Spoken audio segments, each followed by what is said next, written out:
जिससे टूट करके प्यार करते उसे भुला नहीं सकती। मेरे भाइयों, रानी को अपने प्रिया की याद आई तो कहती हुई चली है, मुझे माफ करना मेरे नाथ, मो याद कंठ तेरी आई रही है, मैं तो जा रही हूँ।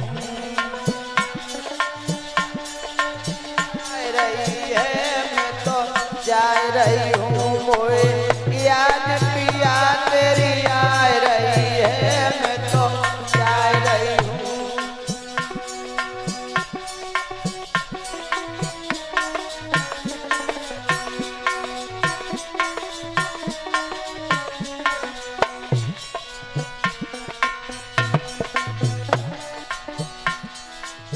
8 महीना से पिया सूरत नहीं देखी, अब नहीं जिया जाता।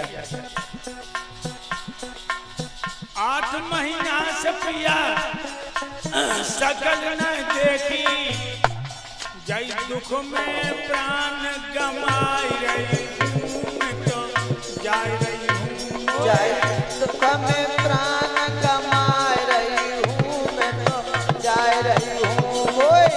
याद पिया तेरी आ रही है, मैं तो जा रही हूँ। मेरे भाइयों, बियाबान जंगल में पहुंचे, कुआं उसमें गिरने के लिए आगे बढ़ी है, तब तक देव ऋषि नारद आ गए।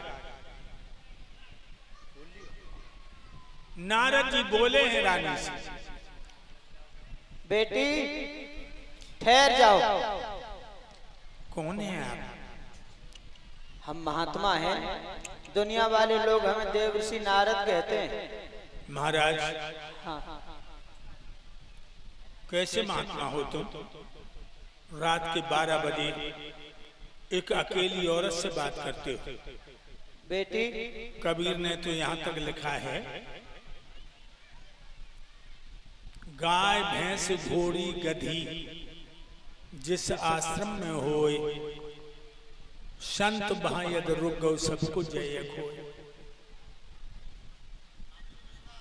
नमस्कार। ये कामदेव बड़ा प्रबल है और आप पराई स्त्री से रात के 12 बजे बात कर रहे हो। बेटी, ये मेरा धर्म बनता है, कोई बेटी अगर रात के सम्मत और ऐसे बियाबान जंगल में आ रही है तो हमारा पूछने का हक बनता है। क्या किसी ने, तुम परेशान सी दिखाई दे रही हो? मरने आई। मरने के लिए? हाँ। ओहो, ये तो बहुत गलत कर रही हो। क्यों आई हो मरने? महाराज, हाँ, अगर आप सच्चे योगी हैं, भक्ति की शक्ति से अंदाजा लगाओ, एक अबला अपनी जिंदगी मौत के हवाले क्यों करती? बेटी तुम बहुत सुंदर हो, देखने में भी बहुत सुंदर लग रही हो। मरने आई हो और तुम नहीं बताओगे। एक बात पूछूं?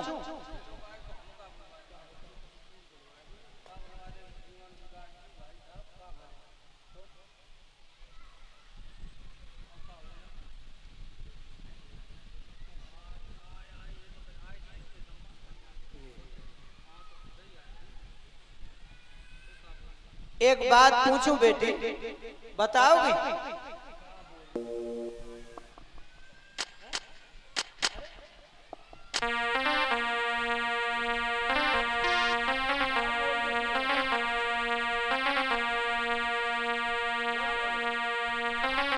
लली, हमारी सुनो ने, तुम यहाँ आई हो। अरे का बरसा थोड़ी भाई और का कहूँगा किसान,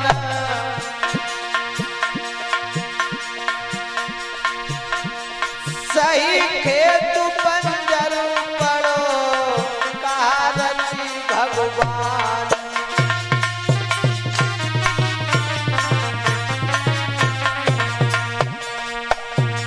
बेटी तुम बहुत सुंदर देखने में लग रही हो, आधी रात्रि के समय यहाँ आत्महत्या करने के लिए आई हो, इससे बड़ा कोई पाप नहीं होता और मेरा धर्म बनता है कि मैं तुम्हारे प्राणों को बचाऊं।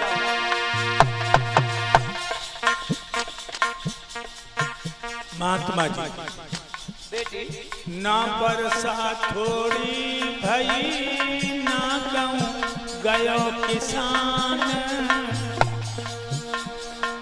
खेत पीर ओढ़े नहीं सुनिए संत सुजान। महात्मा कोख में पत्थर पड़िए हैं पैदा भयो कोई न लाल। महात्मा कोख में पत्थर पड़िए हैं पैदा न भयो कोई लाल। महात्मा कोख में पत्थर पड़िए हैं पैदा न भयो कोई लाल।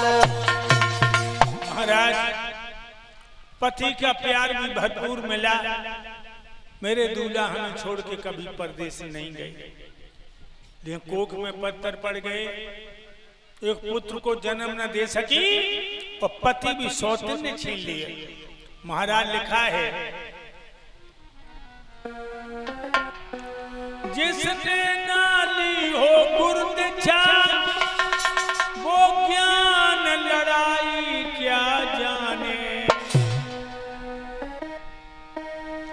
बंदर को आचार पकड़ा देव वो नून खटाई क्या जाने बंदर को।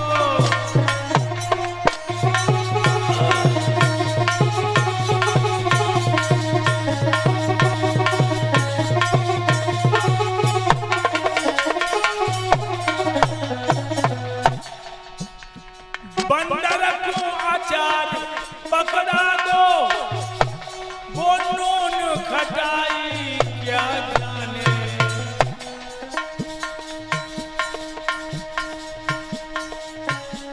बच्चे का दर्द क्या होता है अरे पांच लुगाई क्या जाने।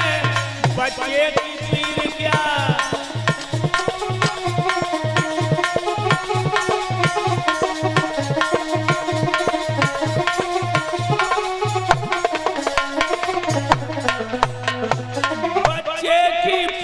क्या होती है बांझ लुगाई क्या जाने। जिसके ना खटी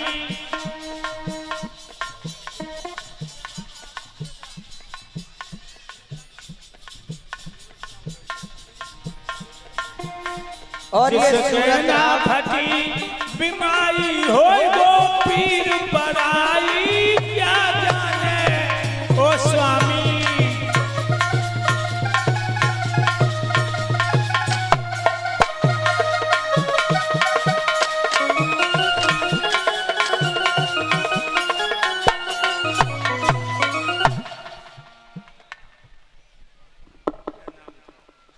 बेटी और ये सूरत राम जो इसी गांव गड़िया के ही रहने वाले हैं, ये हमारे गुरुदेव जी को एक से एक मुद्राएं दे करके सम्मान दे रहे हैं। भगवान ने सुख शांति देता रहे, इसी तरीका से धर्म को हाथ आगे बढ़ते रहे। बोलिए वृंदावन बिहारी लाल की।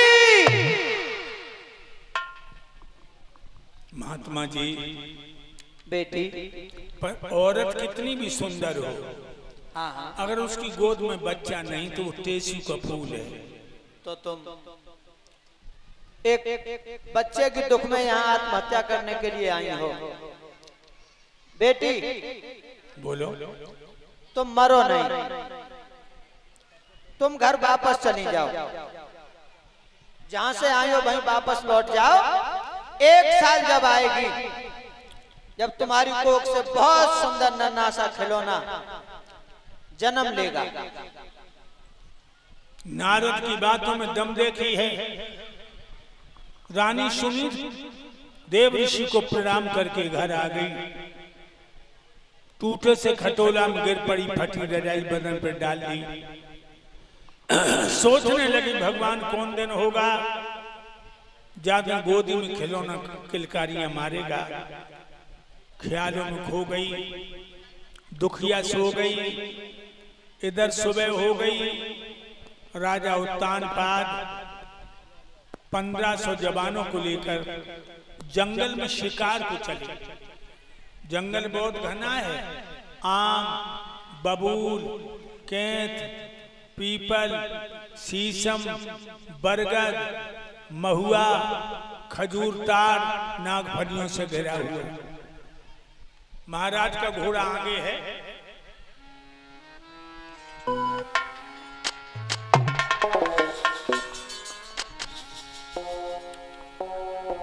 एक आगे पाई झाड़ी,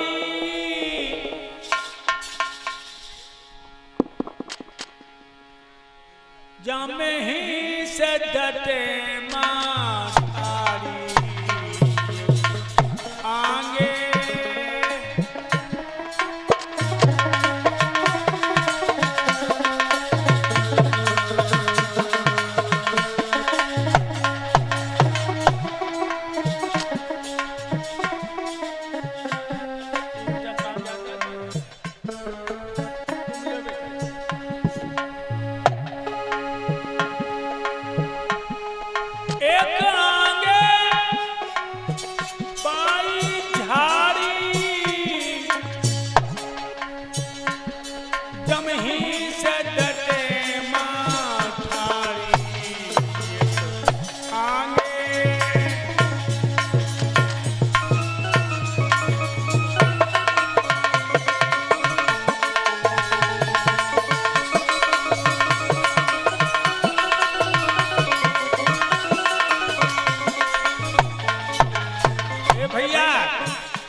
हिरण के पीछे घोड़ा फेंक दिया। हिरण है तो मारीच मामा। मर मर मर मर ले बूढ़ा को मर को सररती रौरे छोड़ दो जाई। कबहू हिरण के ऊपर उठ जाए, कबहू मृगारे जमी कह जाए।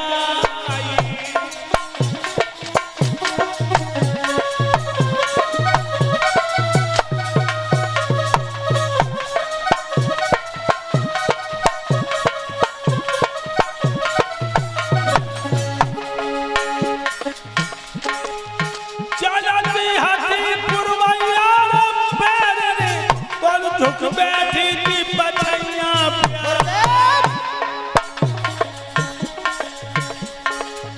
झुकिया अंधेरिया जंगल में, बाजा पे कांप गए आधार।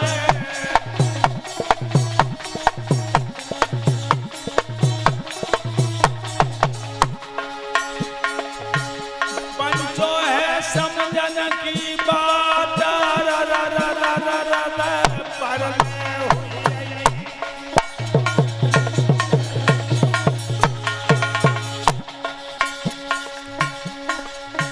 वन में हाथ पे हाथ न दिखाए, अब घबराई आए जवान सब फौजी।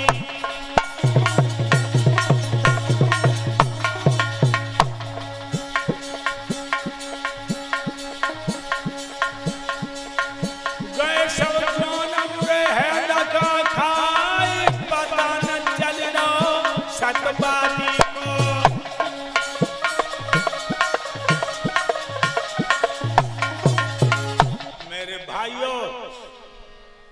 जंगल में आज महाराज लापता हो गए। सिपाही लौट आए, नई रानी को बता दिया कि महाराज जंगल में हिरण के पीछे चले गए, हम लोगों से बिछड़ गए। बहुत पता लगाया, महाराज का सुराग नहीं लगा। रानी सोची, कहने लगी तुम घबराओ नहीं, विश्राम करो, वो आ जाएंगे। सिपाही विश्राम करने लगे। भक्तों,